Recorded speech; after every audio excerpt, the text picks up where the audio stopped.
For reasons that I'm going to explain shortly, I think local government right now faces a critical decision, a fork in the road if you like. It either in fact undergoes quite a rapid transition to something that is very different than what it is right now, or it simply stays doing its best in the current model. And one of the things that we will argue in this short overview is in fact that business as usual, whilst it's an option, is probably not an option that's going to succeed. And that's why we need to look at some of the issues and make the case for transition.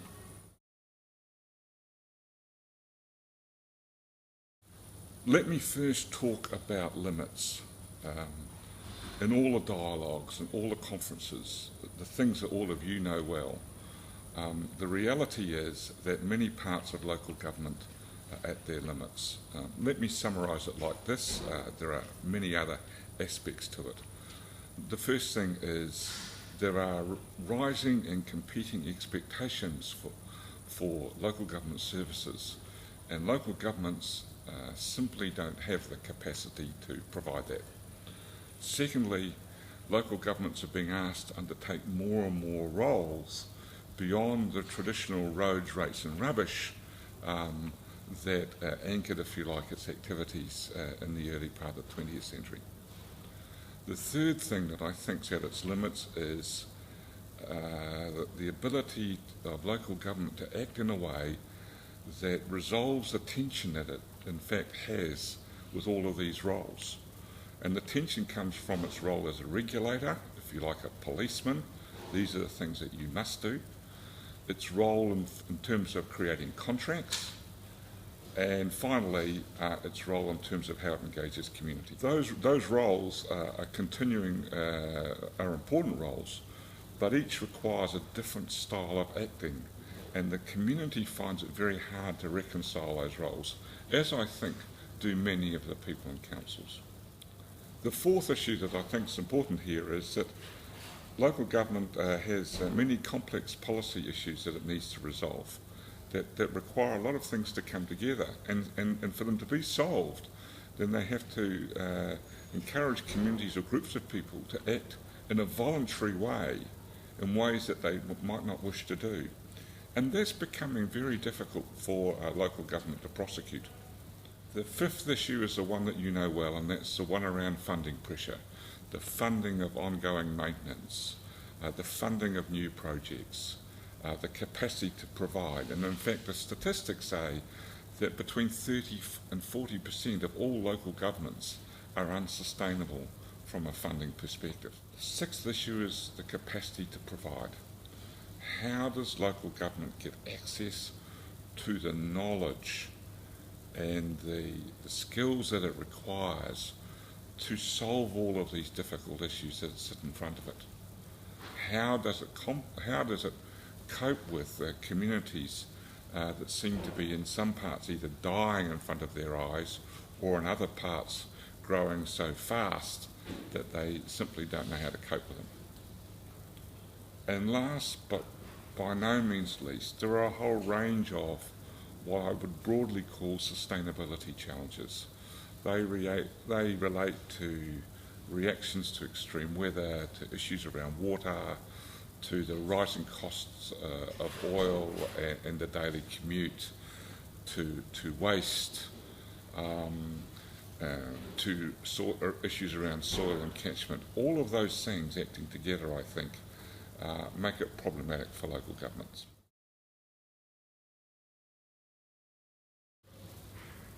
So if those are the limits, and we know that in fact that the capacity of local governments to get beyond those limits is becoming increasingly difficult, together with that there are some things out there that are forcing change whether we like it or not. And let me just list 5. The first one is governments everywhere have increasingly constrained budgets. Governments now have to decide, do they give more money to local government for the things that they do, or do they give it to the health sector? Do they give more money to the police, or do they give it to education? And increasingly, that's problematic for governments. And I think that the short answer is there is probably not a lot more money coming down the pipeline. And more than that, I think we're going to see local governments, state governments acting in a very populist way, in fact constraining the capacity of local governments to find that money from elsewhere. The second big trigger that's there, I think, is that we're starting to see major generational shift. We're going to start to see Generation Y, in fact, replace baby boomers in the workforce. And we're starting to confront major economic changes. These major economic changes, I think, could be summed up that for the next decade we are likely to have what would be called, for most parts of Australia, but not all, low growth environments. And in all of that, we're going to start to see people look for and require a stronger sense of identity than otherwise occurs when everything is booming and everything seems easy. The third trigger is around the sustainability issue I spoke about beforehand. There are going to be many things that we need to confront, particularly around expensive oil, other kinds of energy, and around those environmental conditions I talked about. The fourth issue that we need to confront is that the technologies of the network world are in fact driving power to the users, not the providers. And so local government, as it thinks about what it does, as it engages with community, as it provides services, as it creates policy, will need to do that from a user-centric perspective. So, for example, we will use an idea called crowdsourcing to in fact find ways to communicate and engage communities in the resolution of a particular problem. And the last thing is, in a funny kind of way, all of these things are interconnected and they all need to be acted on at one time. It won't be enough for local governments to provide a kind of shopping list of changes and work through them slowly year after year. All of these things will need to be acted on and acted on quickly. So, if we agree that we've got a set of limits and that business as usual is problematic, if we accept that there are a whole lot of things driving change, and I've named a few of those, then one of the things we might like to think about are the assumptions that in fact have got us to where we are now the ones that will get us to the future. And we're going to argue not so. So we need to change a number of our assumptions. Again, let me give you a few. I think we need to start to think about the shift from geographic location being the organising idea to geographic cohesion being the organising idea. And remember, my sense of geographic cohesion may be different from somebody else's, because I'll want my geographic cohesion to reflect my identity. So simply producing cloned shopping centres every so often inside the space simply won't do. The second thing I think that's going to be really important is we're going to see local government moving from a social delivery-based assumption to a community broking assumption. And that will require a shift from an assumption which says we need to be consistent and react appropriately to people to being agile. It's an assumption about change that we're talking about. The fourth assumption I think that comes off that is that we will need to shift from the idea that our communities are fragmented and they're different to our communities are strong and we need to make them stronger.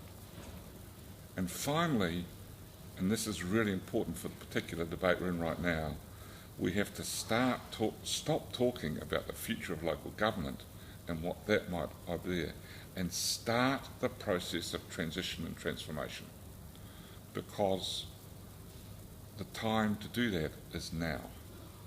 So in other words, the chemistry of what constitutes community and local government is changing in front of our eyes.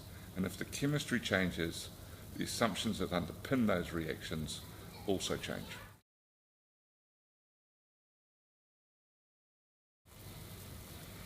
so far we've talked about facing limits, accepting that change is upon us and we need to do something about it, realising we need to rewire our head, the assumptions in our brains. But the good news is that we're not alone in this journey. There are many people already talking about and thinking about the same things. There are major projects in Britain around the future of local government, and there are all sorts of communities all over the world that in fact are doing many of the things that we think should be done. So what we need to put into this great transition, if you like, is some understanding of the kinds of frameworks and case studies that will help us deliver the answers to some of the problems we've raised and some of the assumptions that we think need to be changed. Let me focus on just 2 or 3 of these. In this strong community space, there are 4 things I think we need to focus on. We need to have new frameworks for community engagement, and I've already spoken about crowdsourcing. New frameworks that will help communities work together, and I've talked about things like patchwork. New enablers of social cohesion. For instance, people are now forming virtual old people's homes where they allow old people to stay in their homes and the services reorient around them rather than take them out of those homes and put them into institutions. And there's a great deal of enabling that can go on. And this, of course, bridges local government and health services and everything else. So we start to see in that process, if you like, a whole of system view of how to tackle a problem, not a siloed response. The spaces that people require, I think, are also changing. So yes, people want green spaces, yes, they want traditional sports fields, but they want spaces where they can interact and they can share, where they can communicate with the world. They want to feel that, some of them anyway, that, if you like, I can be right next to you. There is adjacency between you and me. So people want to start to see that they can work inside a clustered environment of like-minded people rather than simply in some anonymous organisation. And what that means, of course, is that the traditional divide between work and recreation and shopping and leisure are all going to come together. And so our high streets will need to be rethought, and in that, all the spaces that work around them will need to be thought as well. The day of putting things in silos away from each other is probably going. And last but by no means least, the infrastructures that we will need to think about are also very different. Yes, we need roads, but that's just one method of connection. We also need powerful communications access. Yes, we need rail, but we also need, in fact, infrastructures that will support choice, which means we don't have to commute unless we need to. And they're quite different than the ones that we're about. So, again, the case studies are around, we need to think about them, but we can start to see that the frameworks for thinking about these things are very different. Now let's talk about local government itself. The way that we design organisations is changing in front of our eyes. There are already examples of people moving to things like activity-based working. So in fact, roles are organised around activity, not around silos of action. And what that means is that in fact all the spaces that you would create inside a council become very different as well. And you drive into an outcome space, not an input space. The second thing that in fact happens is that the whole way that you start to think about and create policy and then deliver it will change quite radically in this model. And again, we've seen all kinds of people acting. And recently in Victoria, we saw a large opposition to a planning decision completely overturned inside a social media environment. And so that kind of thing has profound issues for councils. The third area I think that's really critical here is the service delivery area. And it might well be, in fact, that two things. One, council may in fact simply facilitate the delivery of services, in which case it's got to get much better at understanding how that happens. Or secondly, it might be part of a network of people who come together to deliver services. And that network will be other government departments from other levels of government. It will be, it may be not-for-profits, or it may have in fact be firms who are in fact interested in a particular area. And so the question for governments is how will they communicate and be part of that network? And finally, local governments will need to in fact work out how they can change and adapt to reflect these changing circumstances, to be many things to be many people, for many people, rather than produce a one-size-fits-all idea for an environment, because the reality is we don't live inside one-size-fits-all. So what I've said here, in fact, is that the world's changing, and all of this requires a story. And the question is, who's going to lead that story? The reality until now has been, in fact, that the story of local government has been one of expediency driven by other levels of government. And so the story for local government needs to be driven by people interested in local government, for local government. And again, there are some great parallels in England that will help, I think, help us understand what that really means. And while our results will be different than their results, maybe we can learn from their processes. So this is all about local government working on local government. And the first thing is to create a view of what these agile councils of the future and what these strong communities of the future might look like, and back that up with a range of case studies. Once we have that narrative, then we can start to build the pathway to the future. Too often we talk about pathways without a story. And if you build a pathway without a view of the destination, you can end up in some pretty strange places. And it's quite possible to work with communities to build an overarching narrative that is distinct to them, they understand, and then build these pathways to the future. But it requires two things. It requires engagement and it requires leadership.